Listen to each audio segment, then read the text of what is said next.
Assalamualaikum warahmatullahi wabarakatuh. Bagaimana kabar kalian hari ini? Semoga tetap semangat. Pada kesempatan kali ini, kita akan mempelajari tema 2, bermain di lingkunganku, subtema 2, bermain di rumah teman, pembelajaran kelima.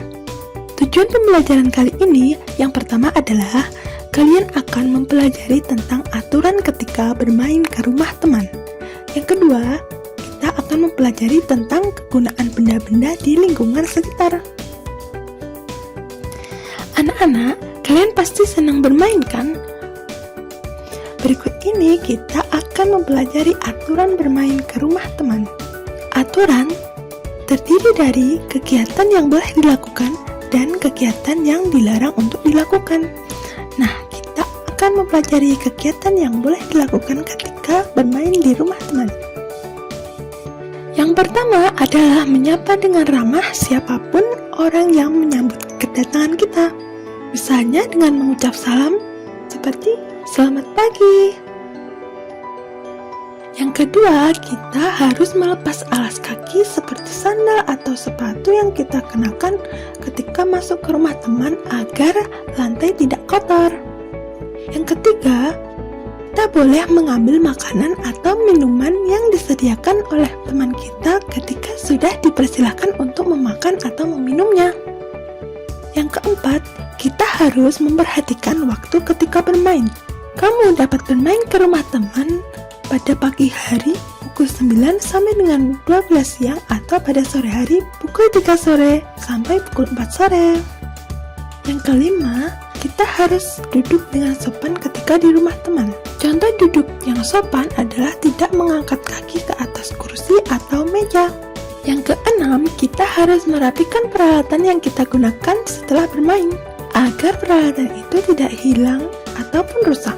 Yang ketujuh, kita harus pamit kepada teman kita sebelum kita pulang. Kegiatan yang dilarang dilakukan ketika bermain ke rumah teman. Yang pertama adalah membuat keributan. Ketika bermain bersama teman, janganlah membuat keributan seperti menjerit-jerit ketika melakukan permainan. Hal ini dapat mengganggu orang lain yang ada di rumah itu. Yang kedua adalah melompat-lompat di atas meja atau kursi. Melompat-melompat di atas meja atau kursi merupakan perilaku yang tidak sopan dan dapat menyebabkan peralatan itu rusak. Yang ketiga adalah merebut mainan teman. Ketika bermain bersama, kita harus saling berbagi. Jangan langsung merebut mainan milik teman ketika kamu ingin memainkannya. Lebih baik jika meminta izin terlebih dahulu kepada teman untuk memainkannya. Yang keempat adalah merusak mainan milik teman. Kita harus berhati-hati ketika meminjam mainan milik teman. Hal ini perlu dilakukan untuk menghargai teman yang sudah mau meminjamkan mainannya kepada kita dan agar mainan itu tidak rusak. Yang kelima adalah bermain di kamar orang dewasa. Ketika bermain ke rumah teman, janganlah kamu bermain di kamar orang tua temanmu. Akan lebih baik jika kamu bermain di kamar temanmu saja. Tugas pertama kalian adalah mengerjakan LKPD yang pertama tentang menceritakan pengalaman menaati peraturan ketika bermain ke rumah teman.